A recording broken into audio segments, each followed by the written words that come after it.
Okay, this video is going to cover chapters 5, 6, 7, 8.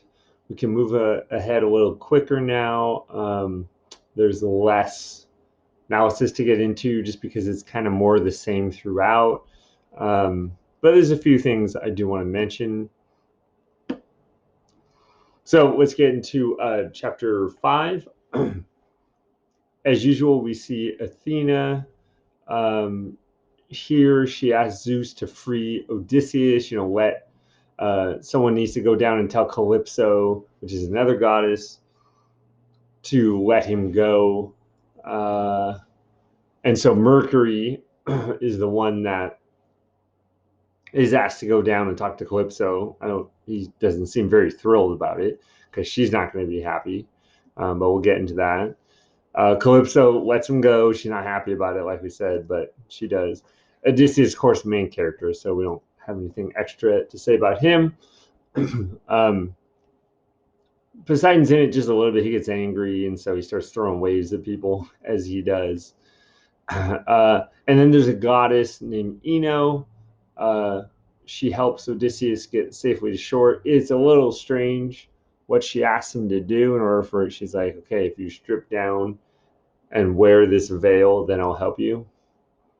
Okay, it's a little odd, but the gods always kind of have odd requests. So, okay, she does help him. So in this chapter, we see more of the same stuff, and we're not going to go over this stuff in every chapter, but, I do want to point a few things out. So the gods, of course, are always in charge. They're the ones that dictate everything that happens in Odysseus' life. And they're not always successful. They certainly, anything that the highest gods want, they're going to get, right? There's a hierarchy here. Calypso is at the bottom. She lives on Earth. The gods that are in Mount Olympus, they're running the show. And even up there, there's a hierarchy. I mean, she complains to Hermes that she doesn't want to, let him go, but she knows there's nothing she can do. So she lets him go. Then there's Poseidon, who doesn't want Odysseus to get home because he killed his son. We'll get into that later. But the gods up here, the higher gods want him to get home. So Poseidon can make it difficult for Odysseus, but he can't stop him because the gods are in charge, right? And that's something that the poet always wants to remind the readers of. And, if it's not the gods that we're used to, then all of a sudden, just out of convenience, some goddess underwater will just show up and help him. Like, oh, he's about to die because Poseidon's about to kill him. Just kidding. Here's another guy. You can always just throw in a god or goddess if someone is about to die and save them. That might seem like a little bit of a deus ex machina, but it's an easy way to get out of a plot problem, right?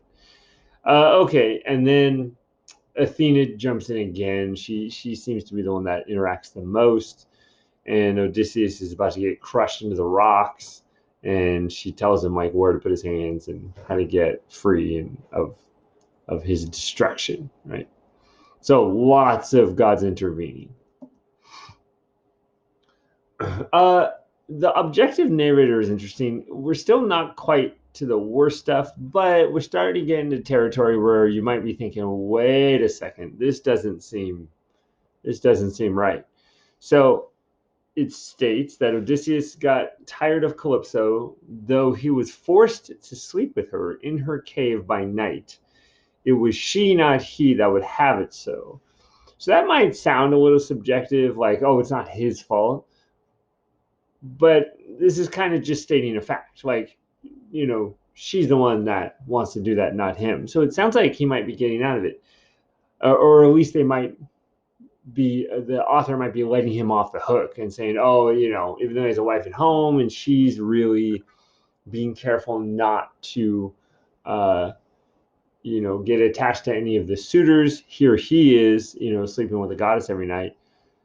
Is this subjective? Is it letting him off the hook? Whereas, she has to, it's okay for him to do it, but it's not for her. Maybe, but then, like a page later, it says, presently the sun set and it became dark, whereupon the pair retired into the inner part of the cave and went to bed. That's a little bit vague. Did they go to bed or did they go to bed, right? And also, did he do it? It says nothing here that she forced him.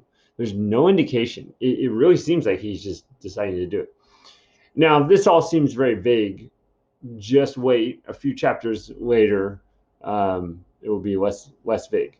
But the point is that no matter what he does, that may seem to us like, hey, that's not right.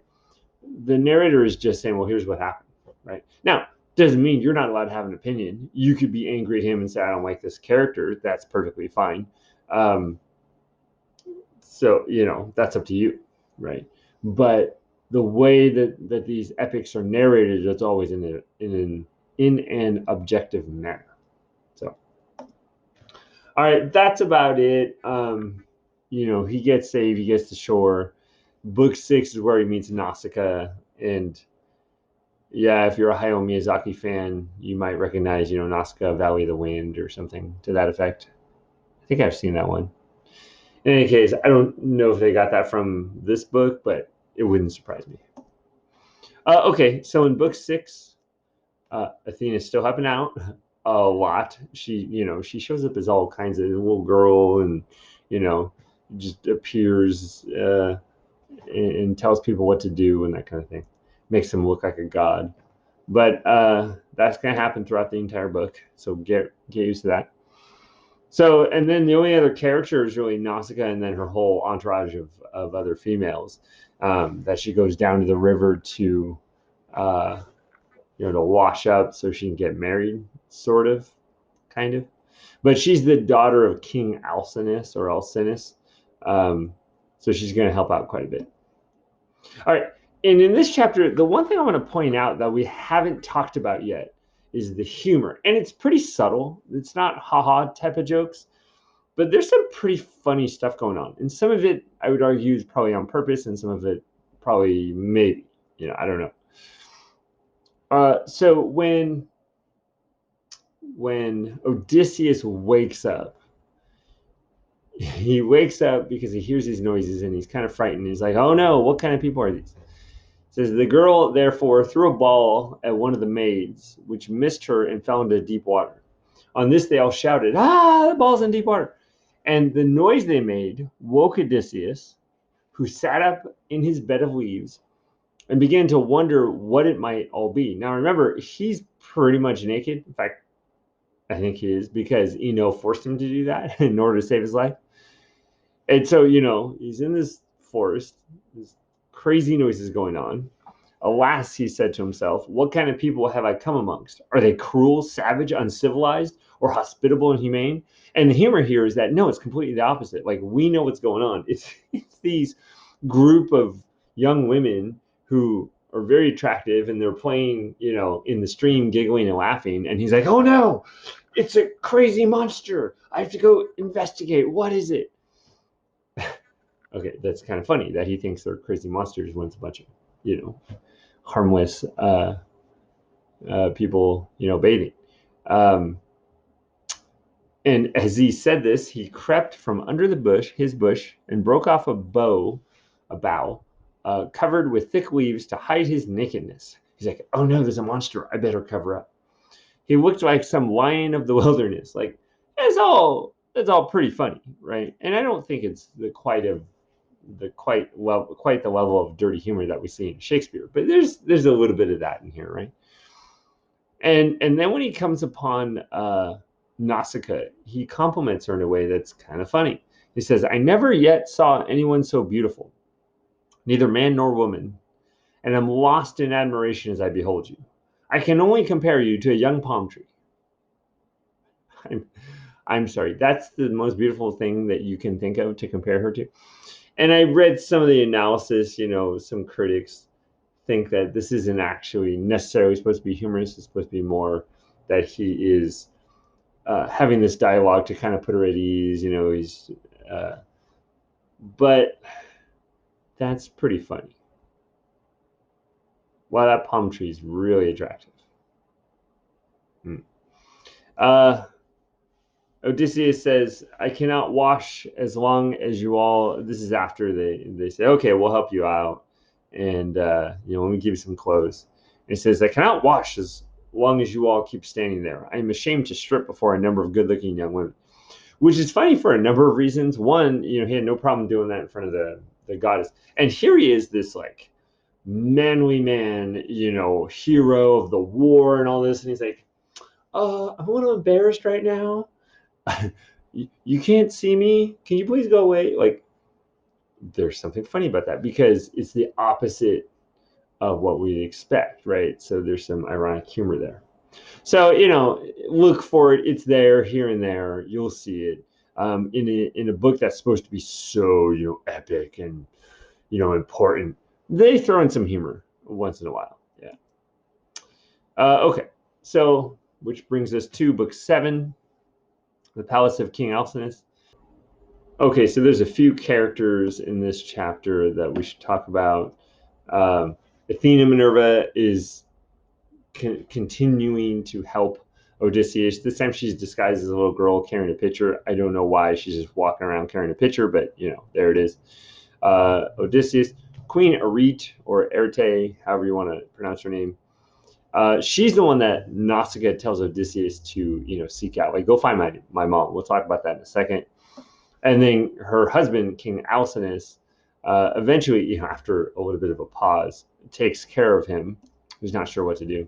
But yeah, I do want to talk about, and you'll see this a little bit here and there. There are some quite powerful women in the Odyssey. A lot of them, have the power because they kind of have their power by use of trickery. So you have to be careful. Is it really empowering, or is it, also saying that women can only have power in that way? I don't know. You can make up your mind. But certainly in book 6, we're jumping back a little bit. Nausicaa says, she says to Odysseus, when you've got past the gates and through the outer court, go right across the inner court till you come to my mother.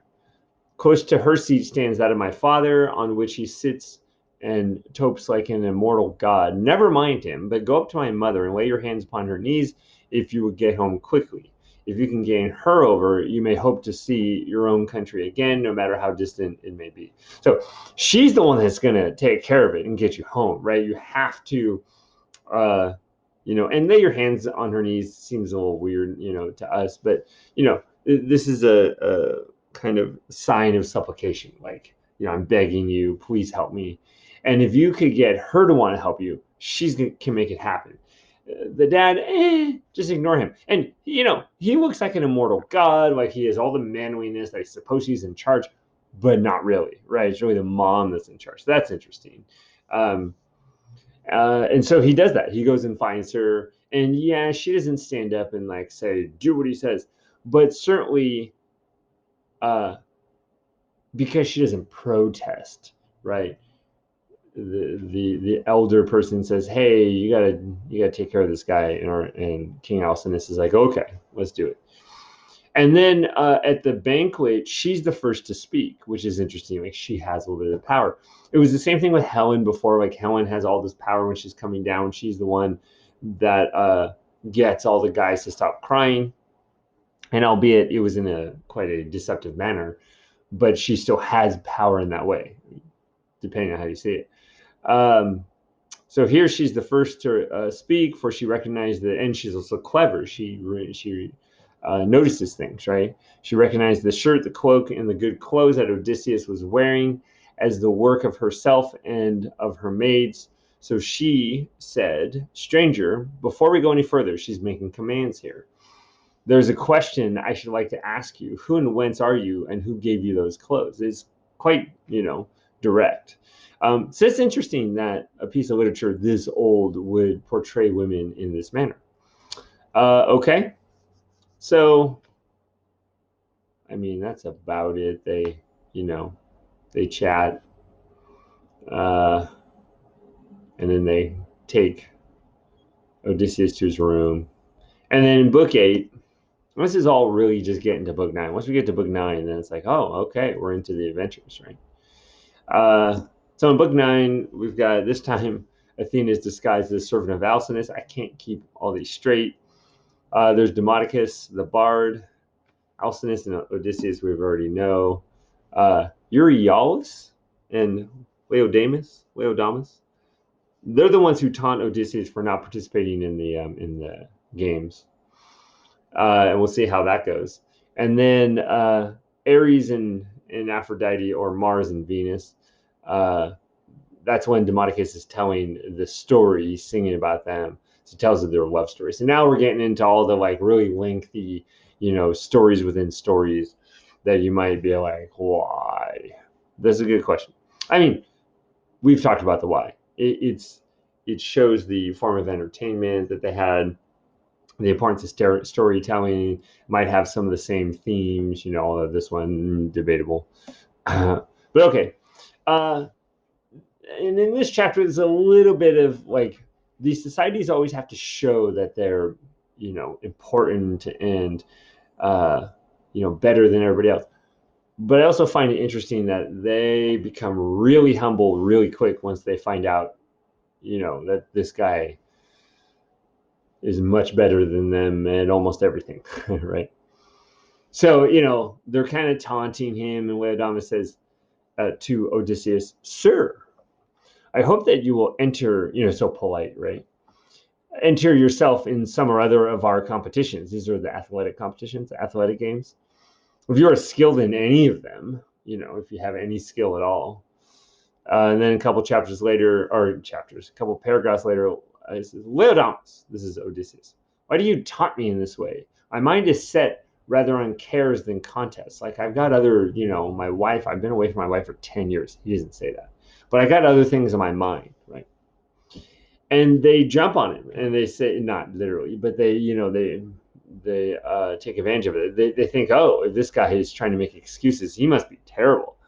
"Oh, well, I gather then that you are unskilled in any of the many sports that men generally delight in. There's not seem to be much of an athlete about you," which is hilarious because we know who this guy is. He's one of the big heroes of the Church of War, right? So again, a little bit of humor. But more importantly, once they see that this guy's less, they're kind of testing the waters. "Oh, are you going to join sport? Or you're not? Oh, you must be terrible then." They kind of test it, and then once they think they know that he's terrible, then they kind of pump themselves up and they want to show how great they are. It's just part of the society. That's what you did. And so Odysseus is like, fine, let's get this over with. So he hurried up without even taking off his cloak, and he seized a larger disc, more massive and much heavier than those used by the Phaeacians. So, nobody else, he's just like, fine, give me this one.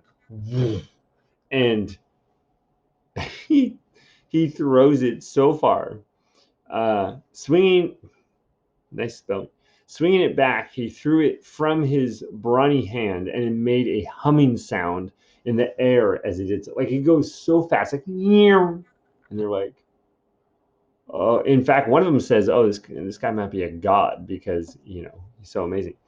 So they have to backpedal, right? They have to say, "Oh, well, we may not be that great in like boxing and wrestling and stuff, but man, we are extremely fond of good dinners. I bet he can't cook, and music and dancing." So it's this balance of like, we want to have pride in our culture, and we want to have something that we can be proud of and show people how great we are. But we also don't want to overstep our bounds. If we meet someone that's better than us, let them be, right? Extremely fond of good dinners, music, dancing. We also like frequent changes of linen, warm baths, and good beds. They should open a resort.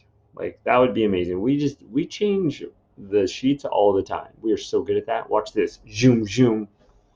It's amazing. Okay. This is all setup. There wasn't a ton going on in these chapters, but I wanted to mention a few things. Chapters 9, 10, 11, 12, these are the main adventures. I think the ones that people most will remember. If you see a film version of this book, these are the chapters that you're going to see, So we'll do another video of 9, 10, 11, 12, and then we'll get to the last couple groups of chapters, and then that'll be it. So thank you for listening, and we'll see you next time.